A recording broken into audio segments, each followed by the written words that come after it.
Current and former leaders of the House and Senate Intelligence Committees released a report on U.S. intelligence before the September 11th attacks.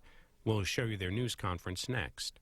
And in just under an hour, a look at the situation in Iraq with Defense Secretary Donald Rumsfeld and Paul Bremer, who heads the Coalition Provisional Authority in that country.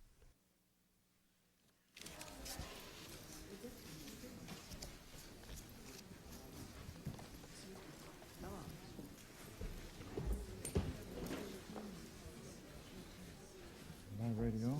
All set. Good afternoon. Today we are releasing the report of the Joint House-Senate Intelligence Committee's inquiry into the tragic events of September the 11th, 2001.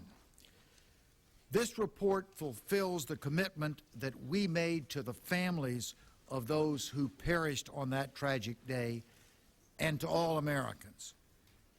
The commitment was to conduct a thorough search for the truth about what our intelligence agencies knew or should have known about al-Qaida and its intentions prior to September the 11th.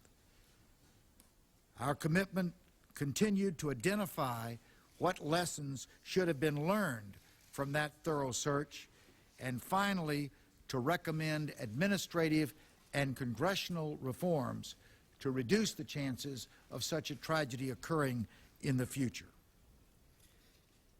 I need not remind you that this was an historic effort. For the first time in the history of the United States Congress, two standing committees joined to conduct a special inquiry. The joint effort had its own investigative staff led by the extremely capable Ms. Eleanor Hill.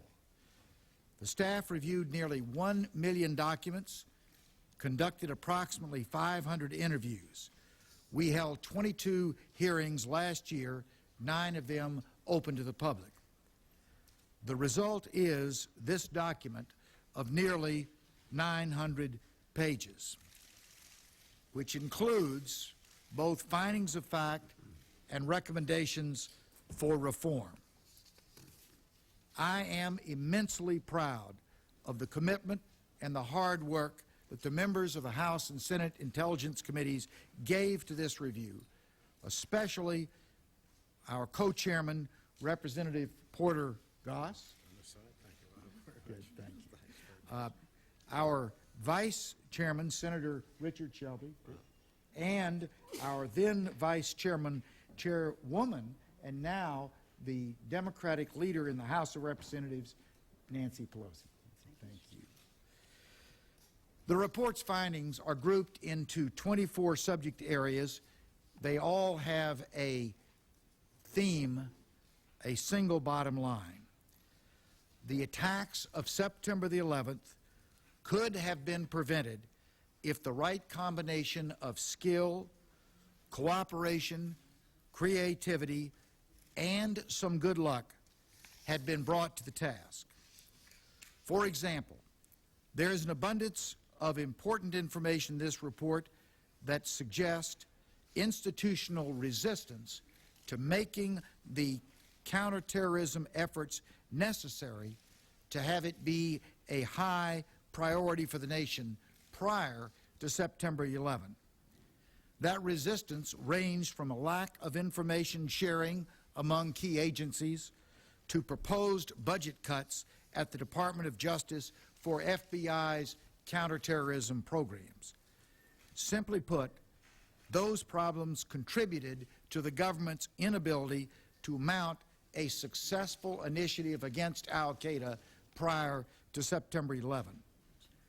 Another example, a previously classified finding number 14, states that senior military officials were reluctant to use military assets to conduct offensive counterterrorism efforts in Afghanistan or to support or participate in CIA operations directed against al-Qaida prior to September the 11th.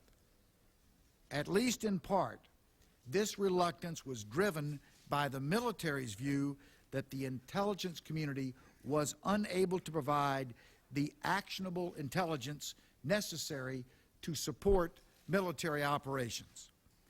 The report confirms that between 1999 and 2001, U.S. naval ships and submarines armed with cruise missiles were positioned in the North Arabian Sea to attack Osama bin Laden. But we did not get spies close enough to him to tell us where he would be on any given day. If people want to place blame, there's plenty of blame to go around.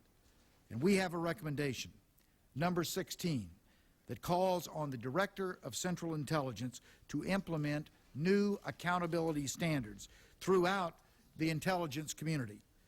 These standards would identify poor performance and affix responsibility. It would also recognize and reward excellence. The report makes clear that we should have known that potential terrorists were living among us. Indeed, 2 of them had numerous substantial contacts with an FBI informant in San Diego, California, for 6 months.